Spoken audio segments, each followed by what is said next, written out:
अस्सलाम वालेकुम students. 9th class का आज हमारा छठा लेक्चर है। छठे लेक्चर में आज हमने पढ़ना है चैप्टर नंबर 4, जिसका टाइटल है हज़रत आसमा। और हज़रत आसमा जो है वो हज़रत अबू बकर सिद्दीक़ की साहबजादी थी और हज़रत आयशा सिद्दीक़ा की सौतेली बहन थी। उन्होंने इस्लाम में क्या क्या खिदमत सर अंजाम दी, इस्लाम की तबलीग में, इस्लाम को फैलाने में, उसके बारे में आज हमने पढ़ना है। ठीक है जी, आगाज़ करते हैं पैराग्राफ नंबर 1 ट्रांसलेशन से। द रसूल एंड हिज क्लोज कंपेनियन, रसूल सल्लल्लाहु अलैहि वसल्लम और उनके करीबी साथी, और वो साथी कौन थे? हज़रत अबू बकर सिद्दीक़। माइग्रेटेड, हिजरत फरमाते हैं, फ्रॉम मक्का टू मदीना, मक्का से मदीना की तरफ। इन द ईयर 622 AD, 622 ईस्वी में। ठीक है जी, एक होता है BC, एक होता है AD। BC जो है वो कहते हैं before the death of Christ, मतलब कि हज़रत ईसा अलैहिस्सलाम की वफ़ात से पहले का ज़माना। और AD हम कहते हैं हज़रत ईसा अलैहिस्सलाम की वफ़ात के बाद का ज़माना, before the death of Christ और after the death of Christ. और उसे हम ईस्वी से भी ज़ाहिर करते हैं AD को, कि 622 ईस्वी में हज़रत मोहम्मद सल्लल्लाहु अलैहि वसल्लम और उनके करीबी साथी हज़रत अबू बकर सिद्दीक़ ने मक्का से मदीना की तरफ हिजरत की। When the chiefs of various tribes, when जब the chiefs Sardar of various tribes मुख्तलिफ कबाइल के, of मक्का मक्का के, came to know उन्हें मालूम हुआ। came to know का मतलब मालूम होना, कि जब मक्का के मुख्तलिफ सरदारों को मालूम हुआ किस चीज़ के बारे में? about the migration, हिजरत के बारे में, of the रसूल सल्लल्लाहु अलैहि वसल्लम की, and his close companion और उनके करीबी साथी हज़रत अबू बकर सिद्दीक़। They got furious, तो वो लोग गज़बनाक हो गए। फ्यूरियस कहते हैं गुस्से की सबसे एक्सट्रीम कंडीशन को। The chiefs were determined, सरदार काफ़ी ज़्यादा पुरअज़म हो गए, more than ever, पहले से भी, कि उनके सरदार पहले से भी ज़्यादा पुरअज़म हो गए, to find them out, उन लोगों को ढूंढ लाने के लिए, ढूंढ निकालने के लिए। किनको ढूंढना था? हज़रत मोहम्मद और हज़रत अबू बकर सिद्दीक़ को। दे ऑफर्ड, उन्होंने पेशकश की, ह्यूज रिवार्ड्स, भारी इनामात की, उन्होंने भारी इनामात की पेशकश की, एंड बाउंडीज, और अतियात की पेशकश की, फॉर देयर कैप्चर, उनको पकड़ कर लाने के लिए, डेड और अलाइव, मुर्दा या जिंदा, कि जो शख्स उनको जिंदा या मुर्दा पकड़ के लाएगा तो उन लोगों ने उनके लिए भारी नजराने और तहाइफ का ऐलान किया। नजराना कहते हैं कि जब कोई शख्स काम करके आता है और उसे पैसा देते हैं। ठीक है जी, नेक्स्ट पैराग्राफ देखते हैं। The preparation for this journey, कि इस सफ़र की तैयारी, वाज मेड, वो शुरू की गई या की गई, एट द हाउस ऑफ हज़रत अबू बकर सिद्दीक़, हज़रत अबू बकर सिद्दीक़ के घर पे। सफ़र कौन सा था? सफ़र हिजरत का था, मक्का से मदीना की। और इसकी जो तैयारी थी वो कहाँ की गई? हज़रत अबू बकर सिद्दीक़ के घर में। हज़रत आसमा रेंडर्ड हर यूज़फुल सर्विसेज, हज़रत आसमा रेंडर्ड, हज़रत आसमा ने सर अंजाम दी, यूज़फुल सर्विसेज, कार आमद खिदमात, इन दिस रिगार्ड, इस बारे में, कि इस सफ़र की तैयारी में हज़रत आसमा ने बहुत सी मुफीद खिदमात सर अंजाम दी। शी प्रिपेयर्ड फूड, उन्होंने खुराक तैयार की, खाना तैयार किया। ठीक है जी, फॉर दिस जर्नी, इस सफ़र के लिए, कि हज़रत आसमा ने इस सफ़र के लिए खाना तैयार किया। शी टाइड द फूड, उन्होंने खाने को बांध दिया, on to the camel back, ऊँट की पुश्त पर, विद हर ओन बेल्ट, अपने ही कमरबंद से। ठीक है जी, as nothing else could be found, क्योंकि और कुछ ना मिला। किस लिए ना मिला? बांधने के लिए। बांधने के लिए उन्हें और कुछ ना मिला तो उन्होंने अपने ही कमरबंद से ऊँट की पुश्त पर खाना बांध दिया।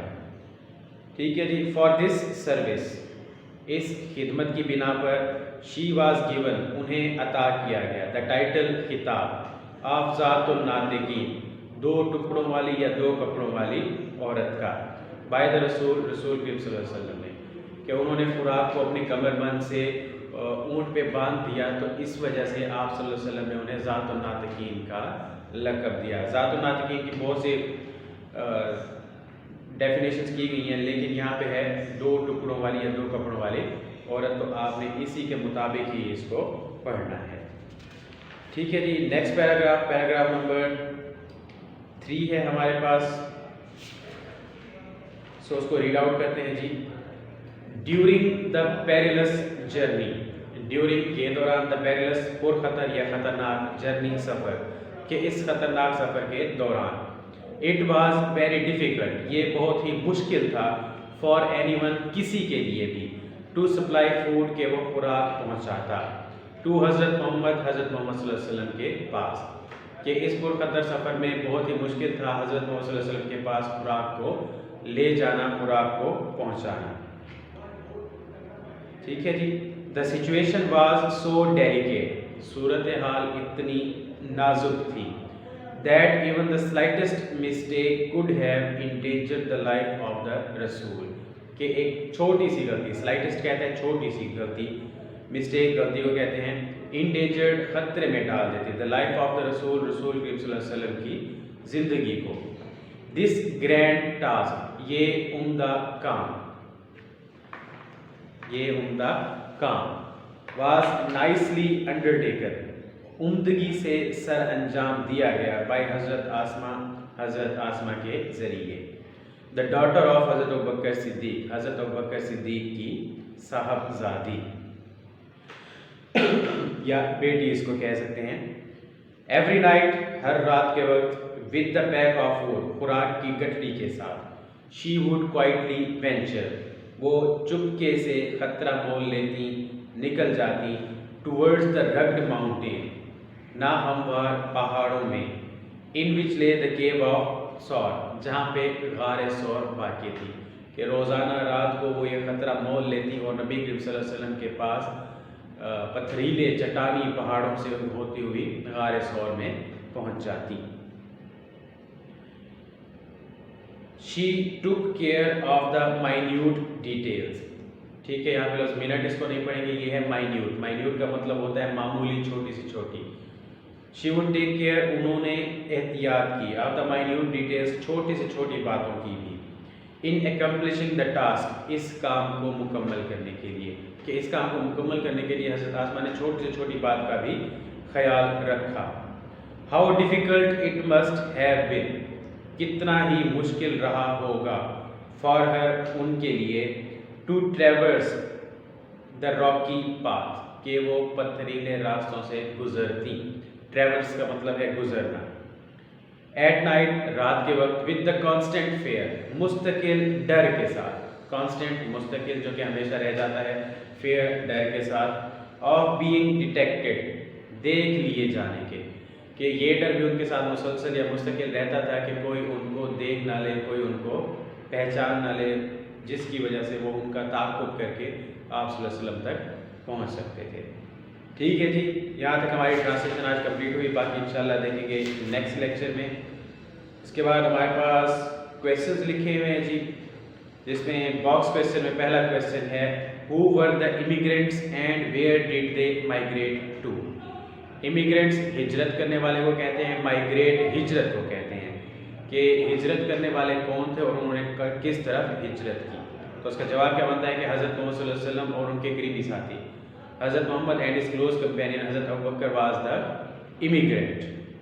ठीक है जी, कि ये दोनों हिजरत करने वाले थे। They migrated to Medina from Mecca, कि उन्होंने मदीना की तरफ हिजरत की, और हिजरत कहाँ से की थी? मक्का की तरफ से। ठीक है, ये एक सवाल आपके बॉक्स में दिया हुआ था। इससे आगे चलते हैं। इंग्लिश ए का हमारा टॉपिक यहाँ पे कंप्लीट हुआ। अब हम आगाज़ करते हैं इंग्लिश बी का। तो इंग्लिश बी में हमने आज पढ़ना है पास्ट परफेक्ट टेंस। ठीक है जी, कौन सा टेंस पढ़ेंगे? Past perfect tense. आइए उसी की तरफ चलते हैं और देखते हैं कि पास्ट परफेक्ट टेंस क्या होता है। ठीक है जी, तो उसके इंट्रोडक्शन के लिए जो लाइंस मैंने लिखी हैं कि पास्ट परफेक्ट टेंस, जिसको हम उर्दू में कहते हैं फेल माजी मुकम्मल। डिफाइन किया थोड़ा सा उसको। माजी में किसी काम का मुतवक्के वक्त की बात करने से पहले मुकम्मल होने को जाहिर करता है कि माजी में कोई भी काम अगर हम करते हैं, ठीक है, या किसी भी वक्त के बारे में हम सोच रहे हैं, उससे पहले भी अगर कोई काम मुकम्मल हो जाता है तो उसे हम किस टेंस में जाहिर करते हैं? पास्ट परफेक्ट टेंस में ज़ाहिर करते हैं। ठीक है जी, जिसकी पहचान क्या है? चुका था, चुके थे, चुकी थी वगैरह। ठीक है, कि वो खाना खा चुका था, वो सो चुका था, वो उठ चुका था, वो रो चुका था, वो बैठ चुका था, या वो खाना खा चुके थे, वो खाना खा चुकी थी वगैरह वगैरह। तो इसमें हमारे पास जो सेंटेंस का स्ट्रक्चर होता है मेनली, जब मैं कॉलेज पहुंचा चपरासी घंटी बजा चुका था। ठीक है, एग्जाम्पल है कि जब मैं कॉलेज पहुंचा, ये हम एक वक्त का जिक्र कर रहे हैं, लेकिन उससे पहले एक काम जो है वो मुकम्मल हो चुका है कि चपरासी घंटी बजा चुका था।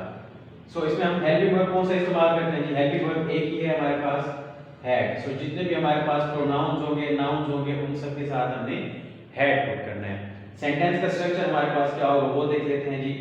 सबसे पहले सब्जेक्ट लिखेंगे, फाइल जिसको बोलते हैं, काम करने वाला। उसके बाद हैड पुट करेंगे, हैड के बाद हम लगाएंगे वर्ब की तीसरी फॉर्म। ठीक है जी, कि परफेक्ट टेंसेस जितने भी हैं, सिर्फ परफेक्ट, उनमें क्या आएगा? वर्ब की थर्ड फॉर्म आएगी, और साथ में हम लगा देंगे ऑब्जेक्ट। जिस तरह मैंने यहाँ पे एग्जांपल लिख दी है, ही हैड ईटन फूड, तो इसका उर्दू में तर्जुमा क्या बनता है? वो खाना खा चुका था। ठीक है, यहाँ पे हमारे पास ही जो है वो सब्जेक्ट है, ये हमारे पास हेल्पिंग वर्ब आ गया, ये हमारे पास वर्ब आ गया, और ये हमारे पास ऑब्जेक्ट। ये वर्ब की कौन सी फॉर्म है? थर्ड फॉर्म है। ये सेंटेंस का स्ट्रक्चर है, ये सेंटेंस है, और यहाँ पे मैंने आपको सेंटेंस का स्ट्रक्चर कंप्लीट करके दिखा दिया। अब आते हैं कि हमने सेंटेंसेस को मनफी बनाना होता है, इंटरोगेटिव बनाना होता है, और बनाना होता है नेगेटिव। तो मनफी बनाने के लिए हम हैड के बाद नॉट लगा देंगे। ठीक है जी, ये हैड नॉट बन जाएगा। और अगर सवालिया बनाना है तो हैड को हम फिक्रे के शुरू में लिख देंगे। ठीक है, यहाँ से जो है हैड खत्म हो जाएगा। तो ये हमारा टेंस जो है वो सेंटेंस नेगेटिव इंटरोगेटिव में कन्वर्ट हो जाएगा। इसी तरह हमारे पास है वर्क एग्रीमेंट, क्योंकि यहाँ पे हमने सेंटेंस देखा कि सेंटेंस में दो क्लॉजेस बन रही हैं। एक जब मैं कॉलेज पहुंचा, ठीक है, दूसरा चपरासी घंटी बजा चुका था। तो चुका था जहां पे लिखा हुआ है वो पास्ट परफेक्ट टेंस कहलाता है, और जहां पे पहुंचा लिखा हुआ है वो पास्ट सिंपल कहलाता है। पास्ट परफेक्ट का स्ट्रक्चर वही लिखा हुआ है, subject plus head plus third form, जबकि पास्ट सिंपल में हम क्या यूज करते हैं? Second form of verb use करते हैं। यहाँ पे मैंने इसको क्लासिफाई कर दिया है, सेपरेट कर दिया दोनों सेंटेंसेस को। जब मैं कॉलेज पहुंचा, यहाँ पे हमारे पास सब्जेक्ट है, सेकंड फॉर्म ऑफ वर्ब है, और फिर क्या आ जाएगा? ऑब्जेक्ट आ जाएगा। चपरासी घंटी बजा चुका था, subject again head plus third form, और फिर ऑब्जेक्ट। सेंटेंस क्या होता है हमारे पास? देखिए, the peon had run the bell when I reached college. अब यहाँ पे हमने पास्ट परफेक्ट टेंस यूज किया, जबकि यहाँ पे हम सेकंड फॉर्म पुट कर रहे हैं, तो ये है पास्ट इंडेफिनिट टेंस। ठीक है, इसी तरह सेंटेंस को अगर हम नेगेटिव बनाते हैं तो हेड के बाद हमें क्या लगा देना है? नॉट लगा देना है। तो सेंटेंस हमारा क्या बन जाएगा? The peon had not run the bell when I reached college. ठीक है जी, ये हमारा सेंटेंस नेगेटिव हुआ। उसके बाद है इंटरोगेटिव। इंटरोगेटिव में हमने हैड को फिक्र के शुरू में पुट कर देना है। तो सेंटेंस हमारा क्या बन जाएगा? Had the peon run the bell when I reached college. और अगर इसको नेगेटिव को हमें बनाना है इंटरोगेटिव, तो वो कैसे बनेगा? सेम हैड फिक्र के शुरू में आ जाएगा, उसके बाद द पियन लिखेंगे, उसके बाद क्या लगा देंगे जी? नॉट आ जाएगा, और उसके बाद हमारा सेंटेंस एज इट इज रहेगा, run the bell when I reached college. के नॉट को हमने उसी की प्लेस पे ही रखना है जो कि सब्जेक्ट के बाद आएगा, और हेड को हमने फिक्रे के शुरू में ले आना है। ये है हमारा पास्ट परफेक्ट टेंस। ठीक है, जिसको एक बार फिर से रिवाइज कर लेते हैं। माजी में हम किसी बात को सोचते हैं या किसी बात का तज़किरा करते हैं, जिक्र करते हैं, उससे पहले अगर कोई काम मुकम्मल हो चुका होता है तो उसको जब हम डिस्प्ले करते हैं, एक्सप्रेस करते हैं, तो वो हम लिखते हैं पास्ट परफेक्ट टेंस में, जिसको फेल माजी मुकम्मल कहा जाता है। पहचान क्या है? चुका था, चुके थे, चुकी थी। एग्जाम्पल की है जी, जब मैं कॉलेज पहुंचा चपरासी घंटी बजा चुका था। तो इसमें हमारे पास दो क्लॉजेज हैं, दो हिस्से हैं इस सेंटेंस के। हेल्पिंग वर्ब हम यूज करते हैं हैड। हैड के साथ हम इस्तेमाल करते हैं वर्ब की थर्ड फॉर्म, जो कि सेंटेंस में लिखा हुआ है subject plus had plus third form of verb plus object. Sentence लिखा हुआ है जी, ही हैड ईटन फूड, वो खाना खा चुका था। नेगेटिव बनाएंगे तो हैड के फौरन बाद क्या लगा देंगे, नॉट लगा देंगे। इंटरोगेटिव बनाएंगे तो हैड को फिक्रे के शुरू में लिख देंगे, तो हमारा सेंटेंस जो है इंटरोगेटिव बन जाएगा। वर्ब एग्रीमेंट है जी कि जिस सेंटेंस में पास्ट परफेक्ट टेंस इस्तेमाल हो रहा होता है उसके साथ हमने इसे पास्ट सिंपल पुट करना होता है। सेंटेंस को हमने सेपरेट कर दिया। जब मैं कॉलेज पहुंचा, ठीक है, सब्जेक्ट है, वर्ब की सेकंड फॉर्म आएगी और ऑब्जेक्ट आएगा। चपरासी घंटी बजा चुका था, सब्जेक्ट आएगा, हैड प्लस थर्ड फॉर्म और प्लस ऑब्जेक्ट आएगा। सेंटेंस का स्ट्रक्चर ये यहाँ पे हमने सेंटेंस को कंप्लीट कर दिया। द पियन हैड रंग द बेल। अब यहाँ पे ये हमारे पास सब्जेक्ट है, ये हमारे पास वर्ब है और ये हमारे पास ऑब्जेक्ट है। उसके बाद व्हेन आई रीच्ड कॉलेज, जब मैं कॉलेज पहुंचा। नेक्स्ट सेंटेंस को नेगेटिव बनाना है, तो हैड के बाद हमने क्या लगा दिया, नॉट लगा दिया। The peon had not rung the bell when I reached college. बाकी सेंटेंस वही रहेगा, सिर्फ हमने क्या इजाफा किया है, हैड के साथ नॉट पुट कर दिया। इंटरोगेटिव बनाया तो हैड को हमने फिक्रे के शुरू में लिख दिया, had the peon rung the bell when I reached college. उसके बाद नेक्स्ट हमने नेगेटिव सेंटेंस को ही इंटरोगेटिव बना दिया है, तो हैड फिक्रे के शुरू में रहेगा और नॉट जो है वो हमेशा सब्जेक्ट के फौरन बाद लगेगा। Had the peon not rung the bell when I reached college. तो ये हमारा पास्ट परफेक्ट टेंस है जिसमें had plus third form use होती है। और वर्ब एग्रीमेंट के लिहाज से देखा जाए तो दो क्लॉजेज जहाँ पे होंगी, एक में पास्ट परफेक्ट टेंस आएगा और दूसरे में पास्ट सिंपल टेंस आएगा या पास्ट इंडेफिनिट। आज का हमारा लेक्चर यहाँ पे कंप्लीट हुआ। इंशाल्लाह मुलाकात होगी आपसे नेक्स्ट लेक्चर में। अल्लाह हाफ़िज़।